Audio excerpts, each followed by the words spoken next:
Bismillahirrahmanirrahim. Assalamualaikum warahmatullahi wabarakatuh. Bismillah, alhamdulillah, wassalatu wassalamu ala rasulillah wa ala alihi wa sahbihi.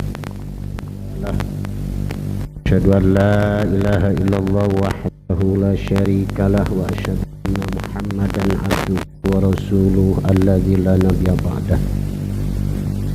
Qala Allah ta'ala fi kitabihil karim wa huwa asdaqul qailin. A'udzu billahi minasy syaithanir rajim. Bismillahirrahmanirrahim. Ya ayyuhalladzina amanu taqullaha wa kunu ma'as shadiqin. Ilahi anta maqsudi wa ridhaka matlubi a'tini mahabbataka wa ma'rifataka. Al-mukarramun wal muhtaramun. Dalam kitab Sirrul Asrar pasal ke-17, Syekh Abdul Qadir memberikan pengertian tentang saum atau puasa.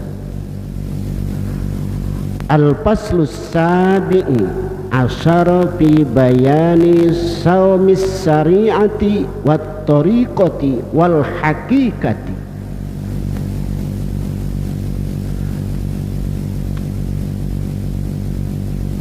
Ini pasal menjelaskan tentang saum tariqah, saum syariat dan saum tariqah serta saum hakikat.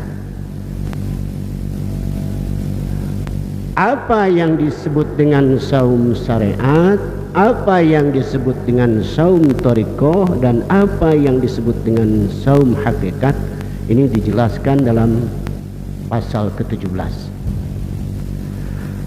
Fa'amma saumus syari'ati ayyumsika anil ma'kulati wal masrubati wa anil wiqa'i fin nahar. Puasa syariat adalah menahan dari al-ma'kulat, makanan. Artinya kita menahan untuk tidak makan. Wal masyrubat, dan menahan dari minuman. Artinya kita menahan untuk tidak minum.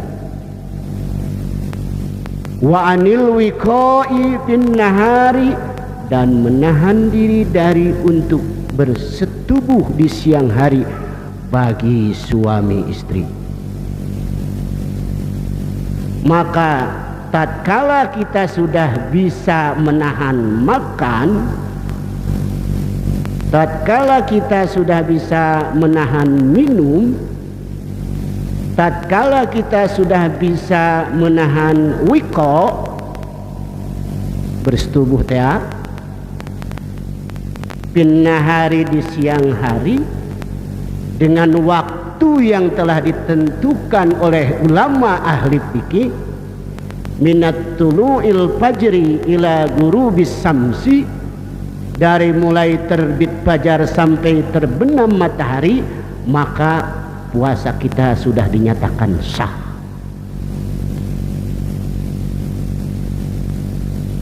Ulangi, bisi si Maulana Syarif Kermalawenta.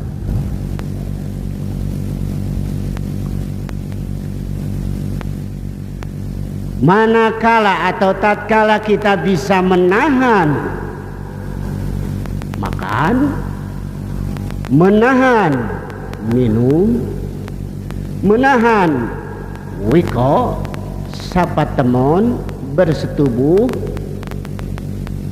di siang hari, dari mulai waktu yang telah ditentukan oleh ulama ahli fikih, timimiti terbit fajar dugika terbenam matahari, maka puasa orang geus disebut sah secara fikih.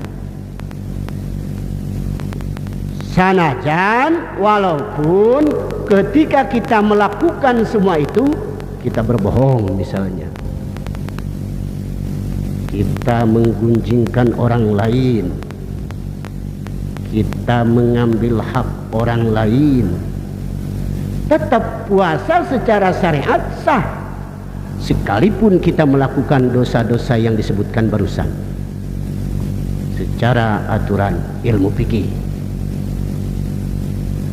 Maka ada satu kekhawatiran terutama bagi Rasulullah Sallallahu Alaihi Wasallam, sehingga beliau mengungkapkan dalam hadisnya, rubba shaimin laisa lahu min siyamihi illal atsi wal ju'. Tidak sedikit orang yang berpuasa, yaitu yang melaksanakan puasa seperti tadi, bisa menahan dari makan, bisa menahan dari minum, bisa menahan dari bersetubuh di sidang hari. Itulah orang yang puasa. Tidak sedikit orang yang berpuasa laisa lahu min siyamihi, tidak mendapat puasa, nilai puasanya, artinya pahala tidak didapat. Laisa lahu min siyamihi, hanya yang dia dapatkan adalah lapar, atsu dahaga, walju dan lapar. Bebengenangan teh ngan saukur dahaga jeung lapar, tapi pahala puasana teu meunang. Kunaon sababna? Sebab tadi itu hanya bisa menahan wiko, hanya bisa menahan makulat, hanya bisa menahan masyrubat. Karena di samping dia melaksanakan makulat, di samping dia menahan masyrubat, di samping dia menahan wiko, maka ada hal-hal yang harus ditahan. Karena itu puasa tidak cukup dengan puasa syariat saja, maka kita harus belajar melaksanakan puasa thariqah. Hadirin rahimakumullah, Tuan Syekh Abdul Qadir Al-Jailani berikutnya mengatakan, itu tadi puasa syariat, sekarang puasa thariqah. Fa'amma shaumut thariqah, maka anapun ari puasa thariqah, adapun yang dimaksud dengan puasa thariqah, ayyumsika jami'a a'dha'ihi, menjaga seluruh anggota badan, tiluhur saujung rambut, tihanap saibas dampal, di tengah saaya-aya, ti luarna jeung ti jerona, zahiran wa batinan. Menjaga seluruh anggota badan baik lahir dan batin, tiluhur saujung rambut, tihanap saibas dampal, anil muharramati, dari hal-hal yang diharamkan oleh Allah Subhanahu wa ta'ala, wa anil manahi, dan berusaha menahan diri untuk tidak melanggar segala yang dilarang oleh Allah. Hiji, menahan dari segala yang diharamkan oleh Allah.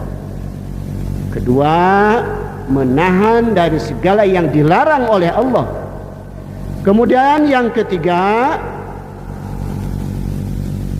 waddamaimi, dan berusaha untuk meniadakan damaim.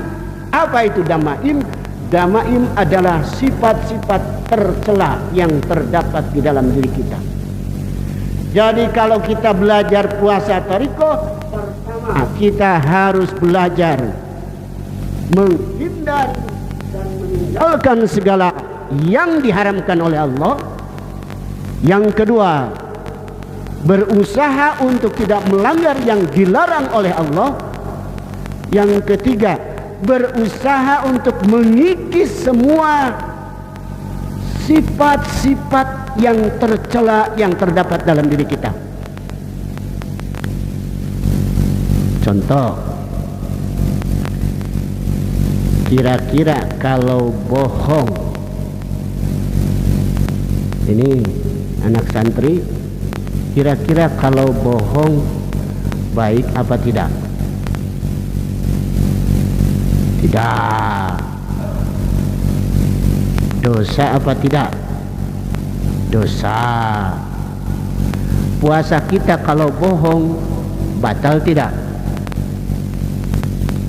Kita geningnya ulang. Tidak batal puasa syariatnya, tetapi dengan kebohongan itu tidak akan ada pahala puasa. Karena itu sifat bohong yang ada dalam diri kita harus ditinggalkan, harus dibuang, harus dijauhkan, karena kebohongan akan membatalkan pahala puasa. Dalam kitab ini dikatakan misla al-ujub, yang lainnya seperti ujub, merasa dia paling benar, merasa dia paling pintar, merasa dia paling gagah, merasa dia paling-paling. Maka kalau ternyata di dalam diri orang tersebut ada sifat seperti itu semua juga akan merusak pahala puasa. Karena itu kita harus berusaha menjaga, menahan, menghindar dari sifat-sifat yang dicela oleh Allah Subhanahu wa ta'ala. Maka pengarsa Abah Sepuh, pengarsa Abah Anom sudah memberikan sinyal kepada kita di dalam doa manakib. Di situ dikatakan Allahumma bi asma'ikal husna wa bi asma'i nabiyyikal mustafa wa bi asma'i waliyikal abdul qadir mujtaba tahhir qulubana an kulli wasfin yuba'iduna an musyahadatika wa mahabbatika. Sudah memberikan naon ngaranna teh atulensinya artinya tadi teh lah, memberikan cara, memberikan metode, memberikan jalan bahwa untuk menahan sifat-sifat damaim, sifat-sifat yang dicela oleh Allah, untuk menghindarkan sifat ujub, untuk menghindarkan sifat kebohongan, untuk membuang sifat-sifat yang ada di dalam jiwa kita, dalam hati kita. Tadi tohir kulubana an kulli wasfi yubaiduna, membersihkan hati kita dari sifat yang menjauhkan kita kepada Allah, seperti yang tadi, kebohongan, keujuban, riya, syirik, bidik, jahil, berwit, medit, mereket jahe, meregehese, keked, mengkene. Tohir kulubana dengan apa? Bi asma'ikal husna, dengan asma'mu ya Allah al husna, yang baik. Apa nama al husna? Nama yang baik. Maka pernah sahabat bertanya kepada Rasulullah, ayyula ilaha illallah ya Rasulullah, ayyula ilaha illallah hasanatun, apakah la ilaha illallah itu baik? Maka jawaban Rasulullah, hiya ahsanul hasanat, la ilaha illallah itu adalah yang baik dari, terbaik dari yang baik. Karena itu salah satu untuk membersihkan kulub kita, hati kita dari sifat yang dicela oleh Allah Subhanahu wa taala adalah bi asma'ikal husna, yaitu dengan kalimat la ilaha illallah. Taeta kueta nu salajengna wa bi asma'i nabiyyikal mustafa, hindarkan penyakit-penyakit hati, farikol baka, bersihkan hatimu dengan apa? Wa bi asma'i nabiyyikal mustafa, dengan nama Gusti Nabi yang terpilih. Artinya dengan memperbanyak baca sholawat. Alhamdulillah bagi kita ikhwan Thariqah Qadiriyah Naksabandiyah, ladang membaca sholawat itu sudah ada. Mau zikir kita baca sholawat, setelah zikir kita baca sholawat. Di dalam hataman diperbanyak membaca sholawat. Ketika akan manakiban membaca sholawat, setelah manakiban membaca sholawat. Jadi lamun urang hayang micen sifat-sifat nu aya dina jero hate, sing loba zikir ka Allah, sing loba khotaman jeung sing loba manakiban, insyaallah tohir kulubana akan membersihkan hati kita an kulli wasbin dari sifat-sifat yubaiduna yang akan menjauhkan diri kita kepada Allah, artinya sifat yang dicela oleh Allah Subhanahu wa taala. Itulah puasa thariqah, menahan diri dari hal-hal yang dibenci oleh Allah Subhanahu wa taala. Hadirin rahimakumullah. Yang ketiga, sedikit lagi. Wa amma shaumul haqiqah, adapun yang dimaksud dengan saum hakikat, bahwa ayyum sikal fuad mimma siwallah, menjaga hati, menjaga fuad, menjaga rasa dari selain Allah. Artinya kita berusaha untuk tidak berpaling kepada selain Allah, ngajaga hati supaya ulah malengos ti Gusti Allah. Artinya qiyaman wa qu'udan wa ala junubihim, keur kumaha wae jeung keur di mana wae, kapan saja dan di mana saja kita berada, maka kita berusaha usahakan agar hati kita zaim selamanya mengingat Allah Subhanahu wa taala. Keur kieu ayeuna urang usaha hate inget ka Gusti Allah. Keur di pasar urang inget ka Gusti Allah. Keur di pasir ayeuna inget ka Gusti Allah. Keur di puseur inget ka Gusti Allah. Keur nyangkere inget ka Gusti Allah. Keur diuk inget ka Gusti Allah. Bari nangtung ge kiaman inget ka Gusti Allah. Keur kumaha wae urang diajar eling ka Gusti la ilaha. Mudah-mudahan apapun yang disampaikan ada manfaatnya. Terima kasih atas segala perhatian, mohon maaf atas segala kekurangan. Billahi taufik wal hidayah. Assalamualaikum warahmatullahi wabarakatuh.